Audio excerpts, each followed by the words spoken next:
Hey everyone, welcome back to the channel. In this week's video we visit a fortified manor house that belonged to the powerful Percy family.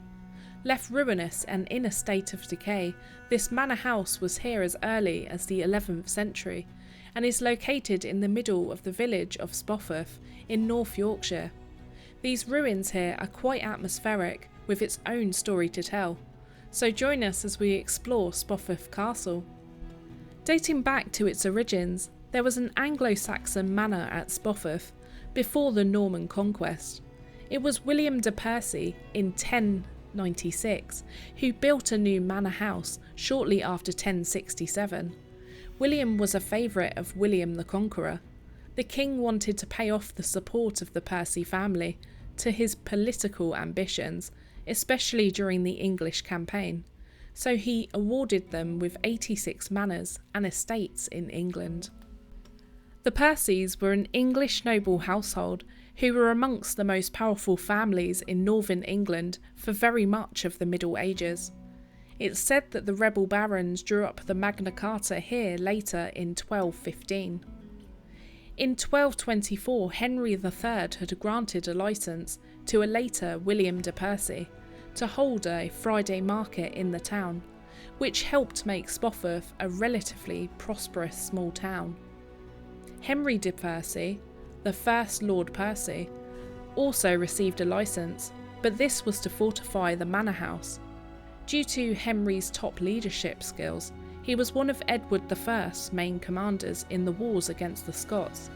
When he was able to, he instructed the building of an outer defence wall and drastically enlarged all of the manor house.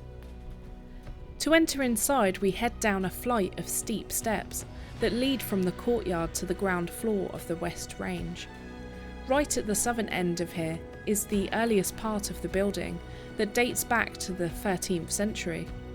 The building was then extended to the north with a suite of comfortable living chambers and a stair turret and parapet walk, which were also added at this time.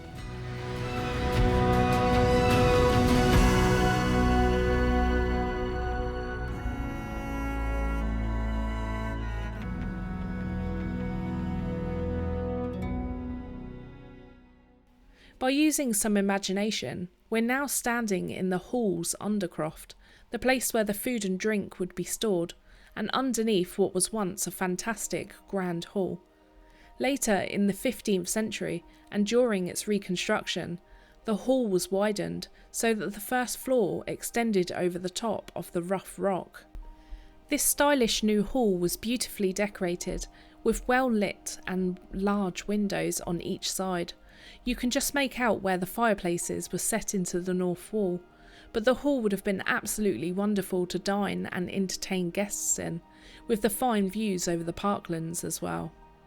Again, sadly, nothing remains of the hall, but looking around it, you're able to get some idea on how lavish the Percys wanted their castle to look, with the ornate detailing in the windows, and the 3 stone columns that would have once supported the floor to the Great Hall.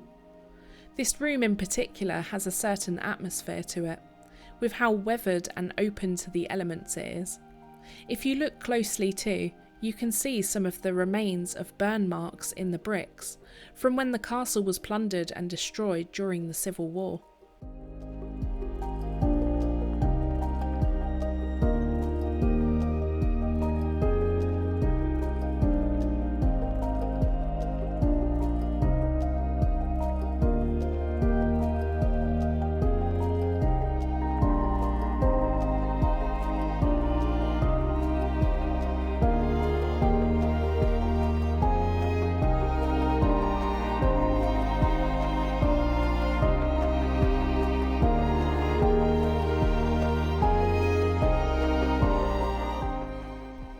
We then move through the arched doorway that takes you inside a small chamber and lobby, to then be greeted with the remains of a beautiful private chamber, or more than likely a solar block.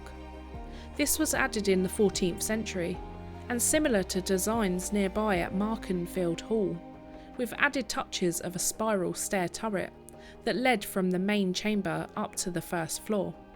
The door in the north-east corner takes you into a guardrobe or latrine tower, and on the first floor a passage, which is now ruined, would have led from a private chapel or chamber, and given easy access to the Great Hall. The Great Hall would have also been entered through a doorway at the southern end of the eastern wall, where it would have been a passageway that took you directly to the buttery and kitchen.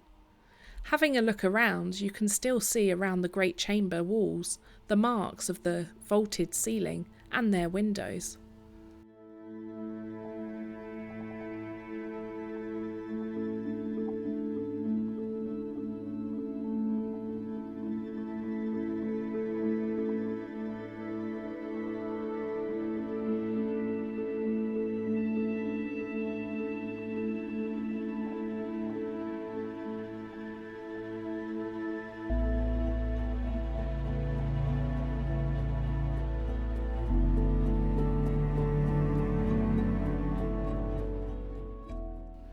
During the Wars of the Roses, the Percy supported the House of Lancaster. Following the Battle of Towton in 1461, the victorious Yorkist side, which was led by the Earl of Warwick, marched on through Spofforth, burning the castle and plundering the local countryside. The castle lay in ruins for nearly another 100 years, up until 1559. By this time, however, the seat of the Percys had shifted to Alnwick in Northumberland, and the last recorded occupant of the castle was Steward Sampson Ingleby, who died in 1604. But in 1924, Charles Henry, Baron Leconfield, transferred ownership of the site to the state by deed of gift, and it's now free and open to all with the help of the English Heritage.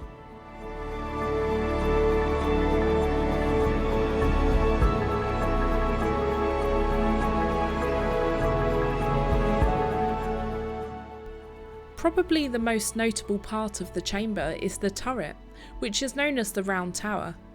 Legend has it that the Round Tower is home to a resident ghost, a lady that appears in the top of the tower in a bluish white description and will suddenly jump to her death.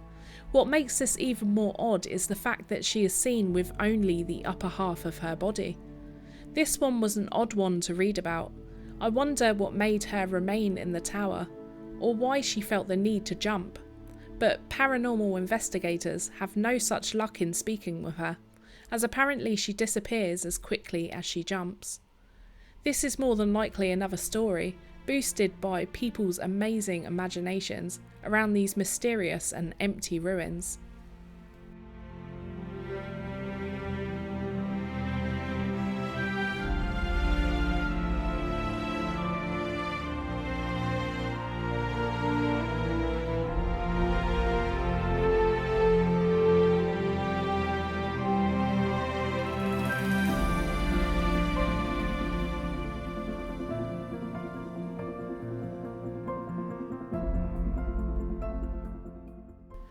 The castle itself is situated on a small rocky outcrop that overlooks the village of Spofforth. The medieval manor house was arranged around a courtyard, but sadly only the west range, which contains the principal apartment, still stands. Now only some earthworks and some low walls remain of the north, south and eastern ranges. You more than likely will only spend a short time whilst exploring the remains of Spofforth, but from what I really like about this castle is how it fires the imagination and provides a pause for thought for history lovers. It's worth taking some lunch and enjoying the surrounding park whilst viewing the once grand and important manor home.